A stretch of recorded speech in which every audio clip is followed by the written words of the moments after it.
Hello everybody. अक्सर आप newspaper में इस तरह के सेंटेंसेस देखते होंगे जैसे कि लिखा हुआ है she is said to have stolen my key. ये दूसरा sentence the ancient city is said to have been destroyed by a natural disaster. एक और भी सेंटेंस देख सकते हैं कि he is said to have involved in scandal. अक्सर जब आप इस तरह के सेंटेंसेस देखते होंगे तो आप सोचते होंगे कि मैं इसका मतलब क्या लूं। डायरेक्ट ही सब्जेक्ट को लगा हुआ है, उसके बाद इज एम आर, उसके बाद सैड वर्ब से की थर्ड फॉर्म सैड और टू लगा हुआ है, हैव लगा हुआ है, उसके बाद वर्ब की थर्ड फॉर्म या हैव के बाद फिर बिन फिर थर्ड फॉर्म लगी हुई है। तो अब इसका मतलब क्या लूं? तो आज की इस वीडियो में मैं आपको प्रॉपर्ली एग्जाम्पल के साथ समझाने जा रहा हूं। अब इस बात से बखूबी वाकिफ होंगे कि over 100 advance structures we have uploaded so far. जो हमने अपने चैनल पर इस वक्त 100 से ज्यादा एडवांस स्ट्रक्चर एग्जाम्पल के साथ समझा दिए हैं आपको अपलोड। अब हम चलते हैं एग्जाम्पल को समझते हैं। तो पहली एग्जाम्पल क्या है? She is said to have stolen my key.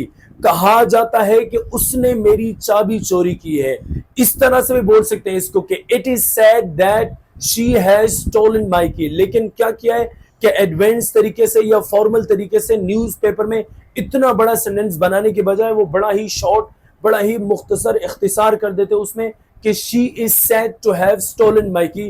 कहा जाता है कि उसने मेरी चाबी चोरी की है। ये टू के बाद जो हैव है ये हैव प्रेजेंट परफेक्ट वाला है, इसलिए इसके बाद वर्ब की थर्ड फॉर्म आ रही है। तो आप उर्दू भी देखें तो आपको समझ आ रही होगी कि कहा जाता है पहला passive voice, is am are के बाद वर्ब थर्ड फॉर्म आए तो रिपीटेड पैसिव।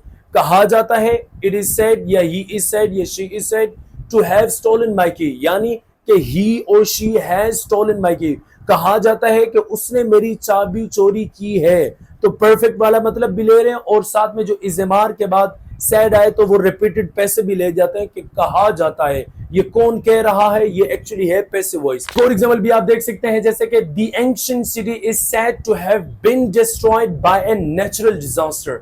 तो यहाँ दी एंशिएंट बोलना है। एंशिएंट का मतलब कदीम, एंशिएंट, इसको आपने एंशिएंट पढ़ना है। दी एंशिएंट सिटी जो कदीम सिटी है, जो कदीम शहर है, is said to have been destroyed by a natural disaster। To के बाद हैव लगा, फिर उसके बाद डबल पैसिव लगा दिया गया, यानी कि कहा जाता है, पहले ये कहा जाता है कि कदीम सिटी, पुराना जो शहर है वो तबाह हुई या तबाह की गई है, double passive, by a natural disaster, यानी कुदरती आफात की वजह से या कुदरती आफात से जो पुराना शहर है वो तबाह किया गया है, डबल पैसिव। टू के बाद हैव फिर बिन फिर डिस्ट्रॉयड लगा हुआ है। एक और एग्जांपल भी आप देख सकते हैं जैसे कि the research is said to have made groundbreaking discoveries. अब कहा जाता है कि रिसर्च ने ग्राउंड ब्रेकिंग डिस्कवरीज की हैं, यानी न्यू डिस्कवरी, न्यू दरियाफ्त बनाई है, न्यू दरियाफ्त हासिल की है उस रिसर्च ने। तो कहा जाता है रिसर्च ने न्यू दरियाफ्त की है। आप एक और एग्जांपल भी देख सकते हैं, they are said to have killed innocent. कहा जाता है उन लोगों ने एक मासूम बच्चे को मारा है। कहा जाता है, इस तरह भी बोल सकते हैं, it is sad that they have killed innocent, लेकिन they are said to have killed innocent child. ये इनोसेंट होता है, इनोसेंट नहीं होता, इनोसेंट या एरोगेंट। आप एरोगेंट पढ़ते हैं, नहीं एरोगेंट। एक और एग्जांपल भी आप देख सकते हैं, the event is said to have been attended by thousands of people. कहा जाता है कि इवेंट को लाखों लोगों ने ज्वाइन किया गया। एक और एग्जांपल भी आप देख सकते हैं कि he is said to have been accused of corruption. कहा जाता है कि उस पर करप्शन के इल्जाम लगाए गए हैं। पहला भी पैसिव वॉइस है, to have been accused of corruption. दूसरा भी पैसिव वॉइस है, उर्दू से भी आपको समझ आ रही होगी। एक और एग्जांपल भी आप देख सकते हैं कि he is said to have been assassinated in a broad daylight. कहा जाता है कि उसको दिन दिहाड़े कत्ल किया गया है।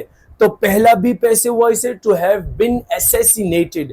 असैसिनेट मीन कि किसी मशहूर सेलिब्रिटी या किसी पब्लिक फिगर को कत्ल करना। तो कहा जाता है कि उसको दिन दिहाड़े कत्ल किया गया है, ब्रॉड डे लाइट, दिन दहाड़े कत्ल किया गया है।